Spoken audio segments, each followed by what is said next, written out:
Hi, everyone. This week I'm going to be doing my piece on Barbara Jordan. Barbara Jordan was a very powerful activist during the time of President Richard Nixon and the Watergate scandal.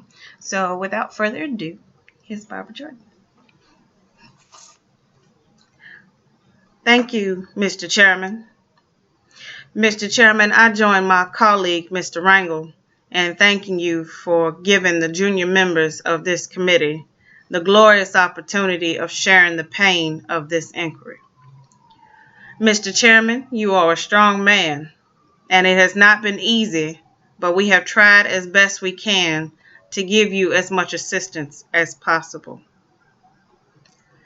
Earlier today, we heard the beginning of the preamble of the Constitution of the United States. We, the people. It's a very eloquent beginning, but when that document was completed on the 17th of September in 1787, I was not included in that we, the people. I felt somehow for many years that George Washington and Alexander Hamilton left me out by mistake. But through the process of amendment, interpretation, and court decision, I have finally been included in we, the people.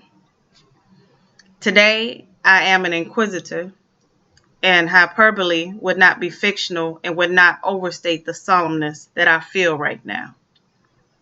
My faith in the Constitution is whole, it is complete, it is total.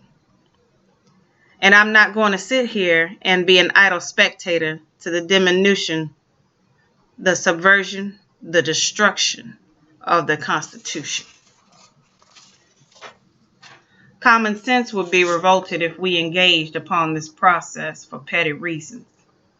Congress has a lot to do. Appropriations, tax reform, health insurance, campaign finance reform, housing, environmental protection, energy sufficiency, mass transportation. Pettiness cannot be allowed to stand in the face of such overwhelming problems. So today, we are not being petty.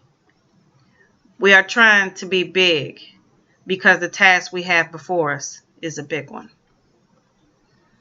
This morning, in a discussion of the evidence, we were told that the evidence which purports to support the allegations of misuse of the CIA by the president is thin. We're told that the evidence is insufficient. What that recital of the evidence this morning did not include is what the president did know on June 23, 1972. The president did know that it was Republican money, that it was money from the Committee for the Re-election of the President, which was found in the possession of one of the burglars arrested on June the 17th. What the president did know on the 23rd of June was that prior activities of E. Howard Hunt, which included his participation in the break-in of Daniel Ellsberg psychiatrist, which included Howard Hunt's participation in the Dita Beard ITT affair, which included Howard Hunt's fabrication of cables designed to discredit the Kennedy administration. We were further cautioned today that perhaps proceedings ought to be delayed because certainly there would be new evidence forthcoming from the President of the United States. There has not been an obfuscated indication that this committee will receive any additional materials from the President. The committee subpoena is outstanding, and if the president wants to supply the material, the committee sits here. The fact is that on yesterday, the American people waited with great anxiety for 8 hours, not knowing whether the president would obey an order of the Supreme Court of the United States. At this point, I would like to juxtapose a few of the impeachment criteria with some of the actions the president has engaged in. Impeachment criteria. James Madison from the Virginia Ratification Convention. If the president be connected in any suspicious manner with any person, and there be grounds to believe that he will shelter him, he may be impeached. Justice story. Impeachment is intended for occasional and extraordinary cases where a superior power acting for the whole people is put into operation to protect their rights and rescue their liberties from violations. We know about the Hudson Plan. We know about the break-in of the psychiatrist's office. We know the nature of impeachment. We've been talking about it a while now. It is chiefly designed for the president and his high ministers to somehow be called into account. It is designed to bridle the executive if he engages in excesses. It is designed as a method of national inquest into the conduct of public men.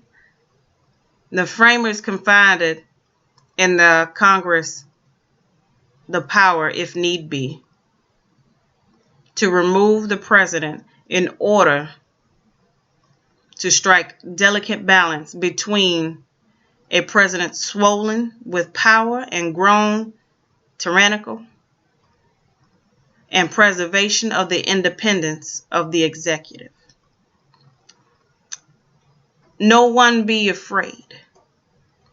The North Carolina Radical Convention. No one need be afraid that officers who commit oppression will pass with immunity. Prosecutions of impeachments will seldom fail to agitate the passions of the whole community, said Hamilton in the Federalist Papers, number 65.